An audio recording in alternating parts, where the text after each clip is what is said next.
Ilmu pengetahuan itu tidak boleh bohong. Ya, Bukan tidak boleh, tidak bisa. Tidak bisa bohong. Bisa. Ilmu pengetahuan. Ya, kalau Pak Risman kan bohongi kita bisa, kita nggak tahu. Ya, kalau Pak Risman kan bohongi kita bisa, kita nggak tahu. Kita membuktikan sekali lagi bahwa ini akan di grand launching tanggal 27 Agustus ya, sekitar 700 halaman. Nah, berisi itu tidak ada statement-statement tanpa dasar, apalagi dituduh untuk kebencian maupun kebohongan. Di sini sangat teknis yang kami tulis ya, bertiga, dan itu membantah kesimpulan dari Dirtipidum ya di Bareskrim bahwa ijazah Joko Widodo itu identik. Ada 79 pertanyaan, tapi A, B, C, D, E, F, G, H. Jadi 1 A, B, C, D, E, ya 2 gitu. Jadi banyak sekali sebenarnya tadi pertanyaannya, tapi ya saya menjawab sesuai dengan apa yang mesti saya jawab gitu ya. Itu. Kemudian ada yang hari ini kami memutuskan untuk tidak menandatangani sumpah. Yang salah, sebuah laporan yang konyol, ya banyak sekali kesalahan, dan harusnya sebagai Kapolda Metro Jaya yang baru, ya Bapak Irjen Asep, ya tolong koreksi anak buah Anda, ya anak buah Anda menjalankan tugas yang tidak semestinya. Untuk sejauh ini PD nggak salah di kasus ini ya? Optimis kalau tidak salah. Oh iyalah, gitu justru kami makanya berani menerbitkan buku itu dengan benar. Nah, saya sendiri melihatnya kalau kita rasional ya, sebenarnya sih sudah bisa menyimpulkan apa yang terjadi dengan polemik tentang ijazah itu ya. Kita sudah melihat apa yang disampaikan oleh Roy Suryo, Rismon, dan Tifa. Kita tahu apa ya jawaban UGM, kita tahu bagaimana jalannya pengadilan, kita tahu bagaimana Bareskrim menangani ini, kita tahu. Kita semuanya sudah bisa menyimpulkan secara rasional. Nah, oleh sebab itu kalau saya makanya ndak ikut-ikut campur bicara gitu, lelah gitu. Bahkan sekarang ini udah agak udah muncul istilah-istilah yang tidak bagus lagi ya. Dulu kan kita berhasil menghilangkan istilah kampret dan kecebong. Itu dulu kan rame gitu.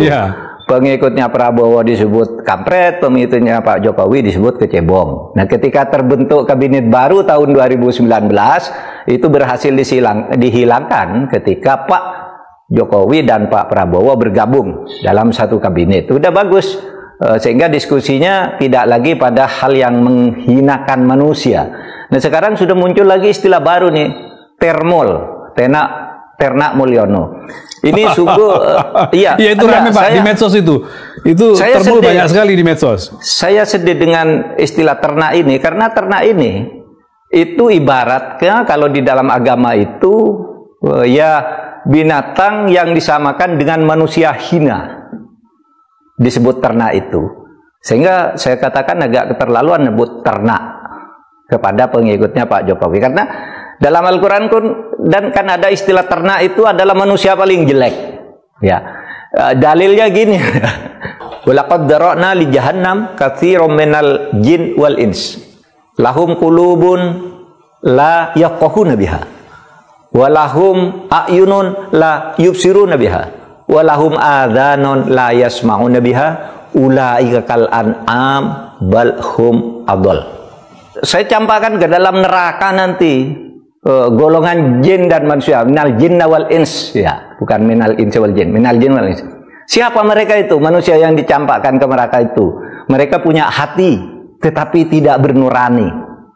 Mereka punya mata tapi tidak mau melihat kebenaran. Mereka punya telinga tapi tidak mau mendengar yang benar. Kata Tuhan ulaika kal an'am, mereka ini seperti binatang ternak.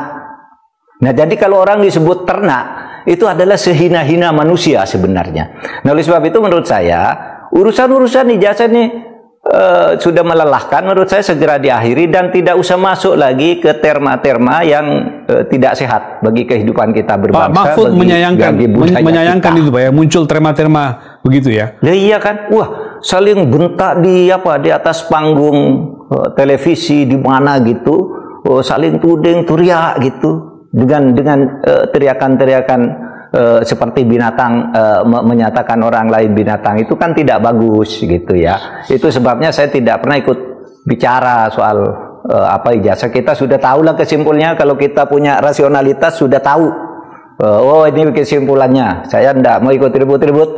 Apalagi saya sendiri kan ketua Dewan Pakar Keluarga Alumni DPP Keluarga Alumni Kagama Universitas Gadjah Mada. Ya, saya berharap ini segera diakhiri saja, serahkan prosesnya pada hukum, apapun akhirnya tidak usah ribut-ribut lagi menurut saya. Apalagi saya tidak pernah melihat ada sebuah penelitian dilakukan tuh lalu diteriak-teriakkan. Saya baru lihat sekarang ini hasil penelitian ilmiah. Saya baru dengar sekarang nggak ada penelitian tuh lalu dikampanyekan tiap hari, dan kita nggak tahu metodologinya kecuali teknologinya yang dijelaskan. Misalnya, kenapa kalau ini penelitian, kenapa hanya ijazah Pak Jokowi, kok tidak lebih umum bahwa fenomena pemalsuan ijazah di Indonesia itu malah bagus penelitian seperti itu. Tapi kalau satu saja yang diubyek, itu akhirnya kita bosan mendengarnya.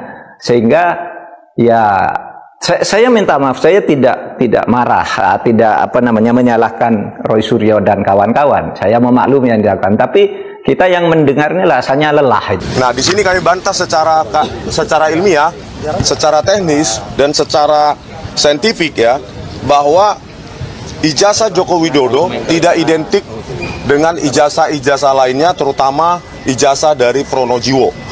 Apa yang saya lakukan selama ini adalah kegiatan profesional sama yang dilakukan oleh kawan-kawan sekalian di sini. Bagaimana rasanya kalau kawan-kawan sekarang yang di sini dipidana akibat memberitakan ini?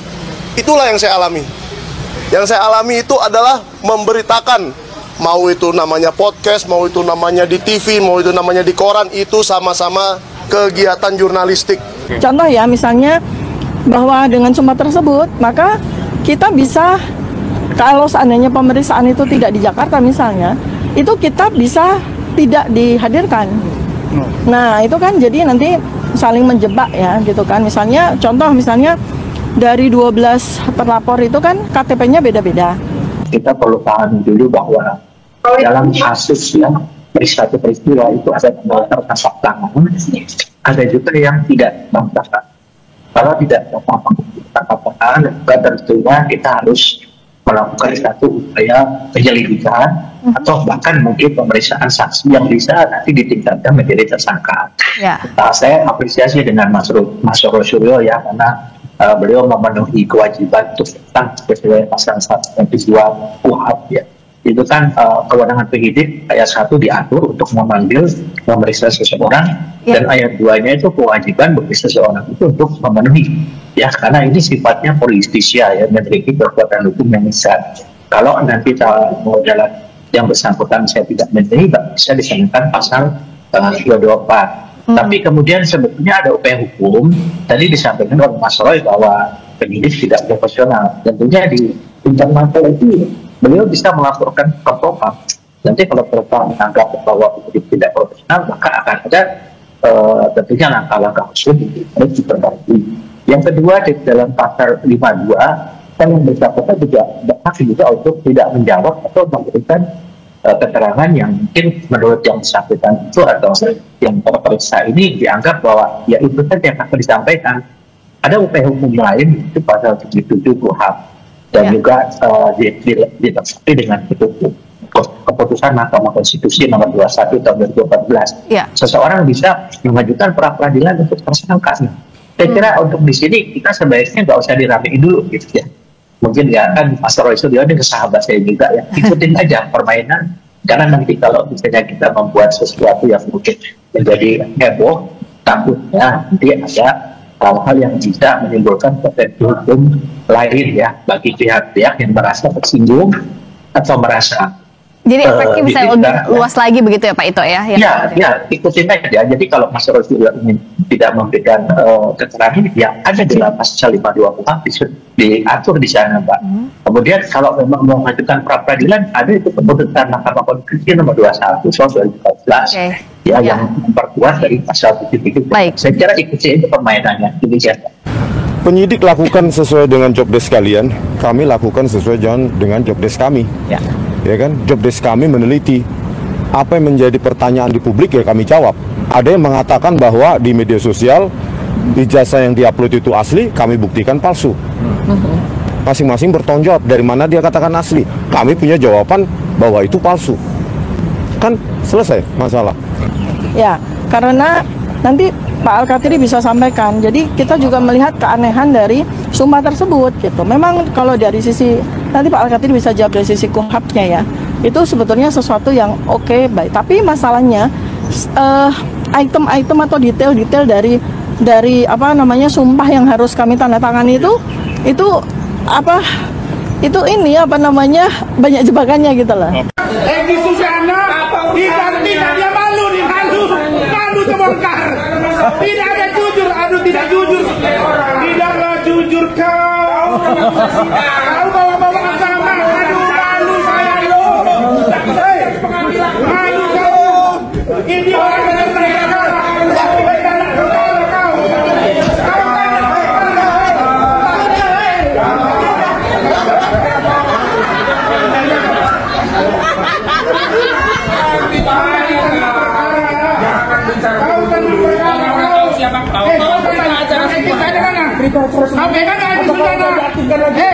acara sembahnya apakah udah diaktifkan lagi?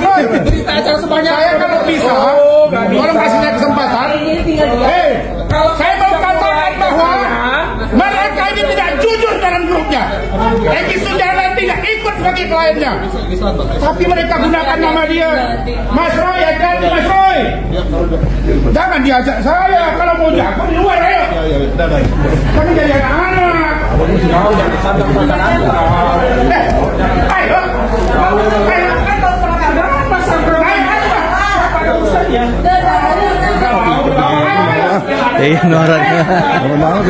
Norak. Iya. Ini bukan dialog lagi, nggak sehat.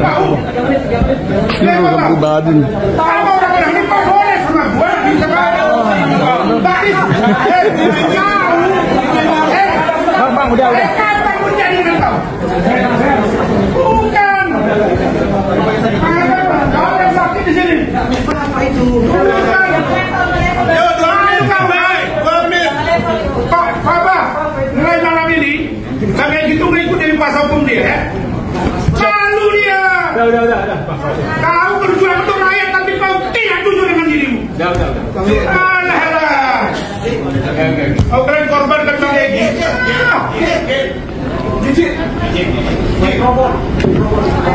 Gitu over kau.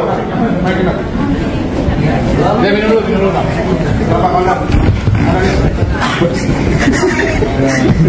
Ini sana eksklusif ini. Tetapi janganlah karena dia mengatakan asli nggak dikriminalisasi, tetapi yang mengkaji yang justru kami buktikan itu palsu, malah kami yang dipanggil polisi. Dan panggil juga itu bagaimana dia mengatakan itu asli, dari mana dia dapatkan itu. Jangan-jangan dalam perjalanan dimanipulasi kan begitu. Dan kami buktikan ya, ini buktinya ini, bukunya ya. Jadi ini pertanggungjawaban kami bahwa kami berdiri di atas kajian ilmiah, dan hanya dengan kajian ilmiah Indonesia akan menjadi negara yang lebih beradab secara akademik, secara pemikiran, ya, dan secara filosofi. Oke? Yang namanya orang memberikan keterangan itu menurut hemat dia itu benar. Sekarang kan menurut publik atau netizen ataupun rakyat kan belum tentu benar, kan gitu. Nah sekarang faktanya diminta keterangan oleh pihak penyidik Polda Metro berkaitan dengan apa yang dia sampaikan melalui kontennya. Saya juga sudah ikuti kontennya, tapi ya silakan dia berkomentar, walaupun arahnya sudah coba mengorek komposisi dan posisi daripada Pak Jokowi. Ya.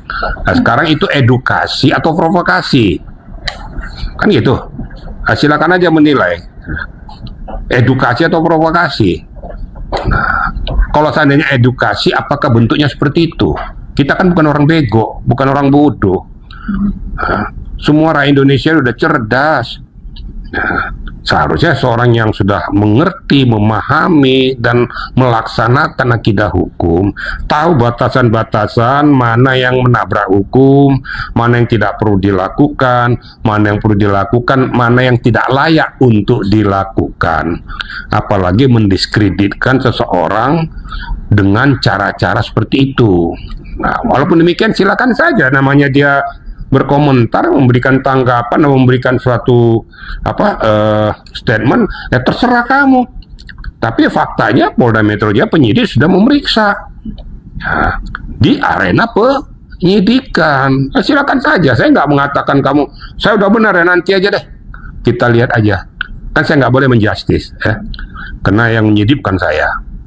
Tapi silakan publik menilai, mengamati, mencermati, ya, apa yang sudah disampaikan di konten, beberapa konten itu yang dilakukan sama dia, yang berkaitan dengan, saya lihat ada juga di Suryo, ada juga Tifa dan Rismon kalau nggak salah tuh, dia juga mewawancarai, kemudian juga pernah mewawancari yang namanya siapa namanya itu, yang akhirnya mencabut laporannya tuh, bukan, yang sekarang dilaporkan oleh si apa,